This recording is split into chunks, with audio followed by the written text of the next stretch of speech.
Okay, how to use basic formula in Excel. First example is gawa tayo dito ng criteria. Example, role play activities. Okay, dito sa baba is lagay natin dito is group. Next, lagay natin dito is yung criteria nila, which is content. Second, which is a cooperation.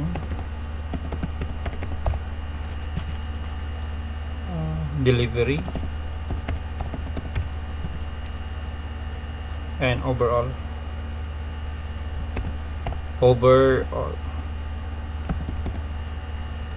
Then dito is total.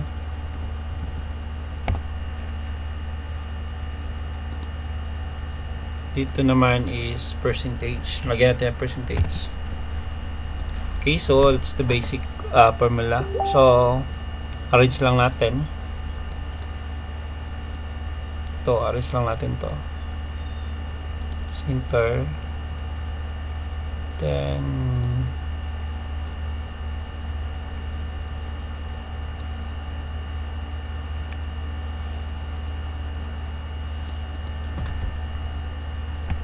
click merge across para ma-center yung ito, role play. Next is for the group. Lagay natin ito is merge cell. Ito i-merge natin ito, that is the criteria. Merge lang natin. Then total and percentage. Okay, so lagyan lang natin ng box. So click natin dito and also box. Yan na, sample criteria.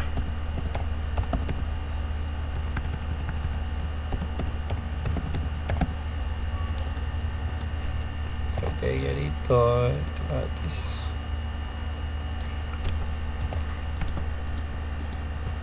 example group 1 2 3 4 5 6 7.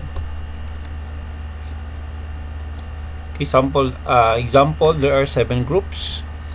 Okay, for the content, yung sa criteria natin is may rating scale. Okay, so yung rating scale, that is 1 2 3 4.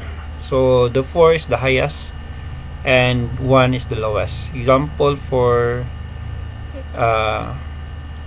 the content, example content is highest 4.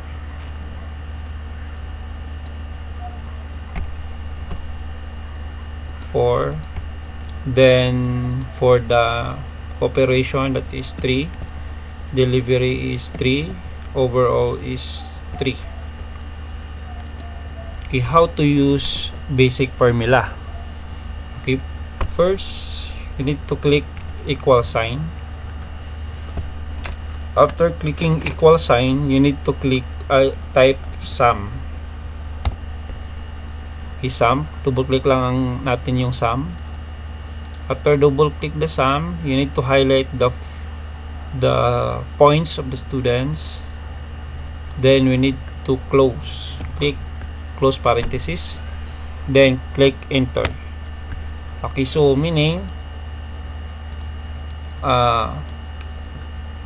total ng students, which is 13. Okay, so 13. So example, overall total dito is kung 444 ito lahat. Okay, 4 8 12 16. So meaning 16 overall. So for the percentage naman, lagay natin dyan is click equal sign naman, equal sign. Next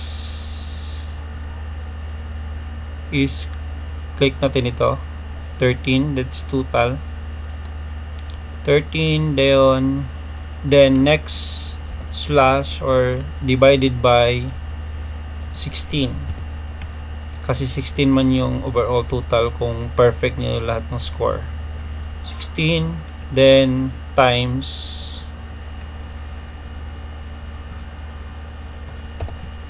times 100%. Okay, so enter lang natin. So the total is 81%. So ito yung score ng mga bata. So para mag run yan lahat, so we need to click the 13 para lahat ng until group 7 is dito.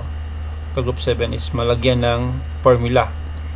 So we need to click the total and we need to click pag nakaganito siya, pag may block na yung cursor natin, pag block meaning drag yan.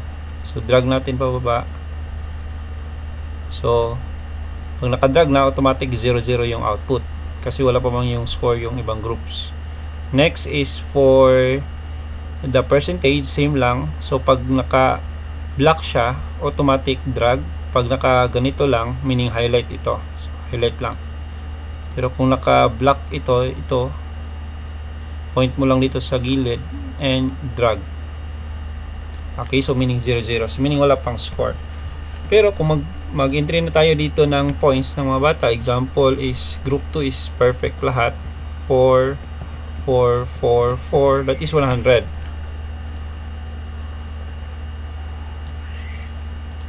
Okay, so 100 yung group 2. Example 2, 2, 3, 3. Okay, example for the yung group 3 is yung score lang nila is out of 16 is 10.